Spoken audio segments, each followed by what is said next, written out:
ଏକାଦଶ ପରିଚ୍ଛେଦ ପଞ୍ଚମ ବୋଲି। ବାଛା କିଛି ତୁହି ନ କର ଆତ୍ମା କରି ରମଣ, ଦୁଃଖେ ଉଦବେଗ ନ ହୋଇ ସୁଖ କର ବର୍ଜନ। ଲୋମ ମୋହ କ୍ରୋଧ ବରଜି ହୁଅ ସୁଶାନ୍ତ ନୀତି, ଲାଭ ଲାଭରେ ରହିଣ ଥାଅ ଆନନ୍ଦେ ମାତି। ପାଦ ହସ୍ତ ଯେହ୍ନେ କୁରୁମ ଇଚ୍ଛା ବଳେ ବାହାରେ, ତେସ ନେଇ ଇନ୍ଦ୍ରିୟ ମାନଙ୍କୁ ରଖ ତୁ ଆୟତରେ। ତାହାଙ୍କ ଶରଧା ଯହିଁରେ କର ନାହିଁ ସେ କର୍ମ, ବଳେ ସେ ବିମୁଖ ହୋଇଣ ହୋଏ ବର୍ତ୍ତନ କାମ। ବେଳେ ଇନ୍ଦ୍ରି ମନ ଓଟାରି ମନ୍ଦ ପଥେ ପକାନ୍ତି, ପଣ୍ଡିତ ହୋଇଲେ ଅକ୍ଳେଶେ ତାଙ୍କୁ ଟାଣି ନିଅନ୍ତି। ଏକାଗ୍ରତା ଆସି ଚିତ୍ତରେ ଦିଶେ ବାଟ ଉତ୍ତମ, ଇନ୍ଦ୍ରିୟଙ୍କୁ ରଖି ଆୟତେ ନେଲେ ହରି ଶରଣ। ସ୍ଥିର ବୁଦ୍ଧି ଯାର ହୁଅଇ ତେଜେ ବିଷୟ ସଙ୍ଗ, ସଙ୍ଗୁ ଜାତ ହୁଏ କାମନା କାମ ଯୋଗୁ ହିଁ ରାଗ। ରୋଗୁ ମୋହଟି ଜନମେ ମୋହୁ ସ୍ମୃତି ବିଭ୍ରମ, ଶ୍ରୁତି ନାଶେ ବୁଦ୍ଧି ନାଶ ବୁଦ୍ଧି ନାଶୁ ମରଣ। ପ୍ରସନ୍ନ ମୁଖଟି ହୋଇଲେ ବୁଦ୍ଧି ସ୍ଥିର ହୁଅଇ, ଯାର ନହେ ବଶ ଇନ୍ଦ୍ରିୟ ଆତ୍ମା ଚିନ୍ତଇ ନାହିଁ। ଆତ୍ମା ଭାବ ଯେହୁ ନ ଜାଣେ ଶାନ୍ତି ସେହି ନ ପାଏ, ଶାନ୍ତି ନ ପାଇଲେ ସୁଖଟି ଜୀବନରେ ନ ଥାଏ। ଓମ୍ ଆଦି ଅନାଦି ଅନନ୍ତ ଆତ୍ମା ଭଗବତେ ଅବଧୂତ ବାହ୍ୟ ପାଗଳ ଦେବାୟ ନମୋ ନମଃ। ଷଷ୍ଠ ବୋଲି। ସ୍ଥିର ବୁଦ୍ଧି ସେହି ଅଟଇ ଯାର ନଥାଏ ମୋହ, ତାର ମମ ସଇଦା ପ୍ରଶଂସା ପୁଣି ପ୍ରିୟ ଅପ୍ରିୟ। ବାହାର ବିଷୟରେ ଆସକ୍ତି ଯାର ରହଇ ନାହିଁ, ଅକ୍ଷୟ ଆନନ୍ଦ ଅନ୍ତରେ ସେହି ଭୋଗ କରଇ।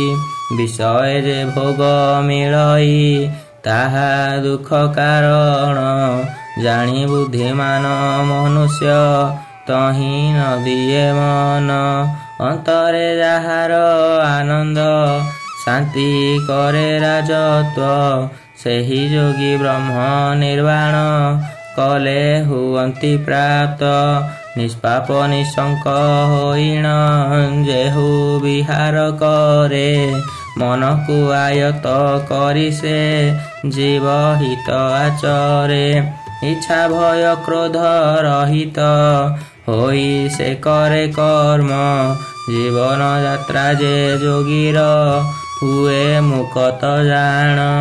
ଇନ୍ଦ୍ରିୟ ଯେ ପର କରଇ ମାଟି ପଥର ଚୂନା, ସମାନ ବୋଲିଣ ସର୍ବଦା କରେ ସେ ବିଜେଦନା। ଜୀବ ଥିବା ଯାଏ ପରମ ଆତ୍ମା ଅଟନ୍ତି ପର, ନିଜତ୍ୱଟି ଲୋପ ପାଇଲେ ସମ ପର ଅପର। ଶ୍ରେଷ୍ଠ ସୁଖ ମିଳେ ମଣିଲେ ଆତ୍ମବତ ଜଗତ, ଶ୍ରେଷ୍ଠୀ ଯୋଗୀ ହେଇ ବୋଲାଏ ବୁଝେ ଯେ ହୁଏ ତତ୍ତ୍ୱ। ମନଟି ଚଞ୍ଚଳ ଅଟଇ ଏଥି ନାହିଁ ସନ୍ଦେହ, ଅଭ୍ୟାସ ବୈରାଗ୍ୟ ବଳରେ ତାହା ହୁଅଇ ଜୟ। ଓମ୍ ଆଦି ଅନାଦି ଅନନ୍ତ ଆତ୍ମା ଭଗବତେ ଅବଧୂତ ବାହ୍ୟ ପାଗଳ ଦେବାୟ ନମୋ ନମଃ। ସପ୍ତମ ବୋଲି। ବ୍ରହ୍ମ ବିଦ୍ୟା ମୃଢ଼ ପକ୍ଷରେ ଅଟେ ରାତ୍ର ପରାଏ, ଜ୍ଞାନୀ ଜନ ପକ୍ଷେ ସେ ବିଦ୍ୟା ପୁଣି ଦିବସ ହୁଏ। ସଂସାରର ମାୟା ମୃଢ଼କୁ ଅଟେ ଆଦିତ୍ୟ ଛାୟା, ଜ୍ଞାନୀ କି ଅନ୍ଧାର ତେଣୁ ସେ ପାଇ ନ ପାରେ ରାହା। ନଦୀ ଜଳ ଯେବେ ଜାଣଇ ମିଶେ ସ୍ଥିର ସାଗରେ ବିଚଳିତ ନହି ସାଗର ତାହା ଧାରଣ କରେ। ନଦୀ ଜଳେ ନୁହେଁ ସମୁଦ୍ର ବକ୍ଷ କୃଷବା ମୋଟ ହୋଇ ଭୋଗ ତାର ପକ୍ଷ ସେ ପରିଜାର କାମନା ନଷ୍ଟ। ନିଷ୍କାମ ନିସ୍ପୃହ ଭାବରେ କରେ ଯେ ବିଚରଣ ଅହଙ୍କାର ମାୟା ମମତା ନାସି ସେ ମୁକ୍ତ ପ୍ରାଣ। ଏହି ଅଟେ ବ୍ରହ୍ମ ଜ୍ଞାନଟି ନାହିଁ ଅନ୍ୟ କାହିଁରେ ସଂସାର ପୃଥିରେ ମୁଗ୍ଧ ହୋଇଥାଏ ଦୂରରେ। ନାନା ମୁନି ନାନା ମତରେ ଲେଖି ଅକ୍ଷର ପନ୍ତି ଏକାକ୍ଷର ଅଣକ୍ଷରରେ ବ୍ରହ୍ମ ଜ୍ଞାନ ବୁଝାନ୍ତି। ଗୁରୁ ସେବା କଲେ ମିଳଇ ସତ୍ୟ ବ୍ରହ୍ମର ତତ୍ତ୍ୱ ଖାଲି ଅହକ ପଢ଼ିଲେ କାହୁଁ ମିଳିବ ତଥ୍ୟ। ତିନିଟାଙ୍କ ଆଠଣାଟି କାର ସଦର ଜମା କେହୁଥିବା ଜ୍ୟୋତି ଦେଖାଇ ମାଗୁଥାନ୍ତି ଦକ୍ଷିଣା। ଏଥିରେ ନ ଭୁଲିରେ ମନ ଚିହ୍ନ ପ୍ରକୃତ ବ୍ରହ୍ମ। ବ୍ରହ୍ମ ସଜ୍ଜାକୁ ପାଇବୁ ଯେବେ ଭେଟିବୁ ଯମ। ଓମ୍ ଆଦି ଅନାଦି ଅନନ୍ତ ଆତ୍ମା ଭଗବତେ ଅବଧୂତ ବାହ୍ୟା ପାଗଳା ଦେବାୟ ନମୋ ନମଃ। ଅଷ୍ଟମ ବୋଲି ଜ୍ଞାନୀ ଜନ ପକ୍ଷେ ଅଟଇ ଜ୍ଞାନ ଯୋଗ ଉତ୍ତମ ସଂସାରୀ ଲୋକଙ୍କ ପକ୍ଷରେ ଭଲ ଯୋଗ କରମ। ଜ୍ଞାନ ନହିଥିଲେ କରମ ତ୍ୟାଗ କରିବ ନାହିଁ। ଜ୍ଞାନହୀନ କର୍ମ ତେଜିଲେ ବିନା ସକୁଲ ଭଇ।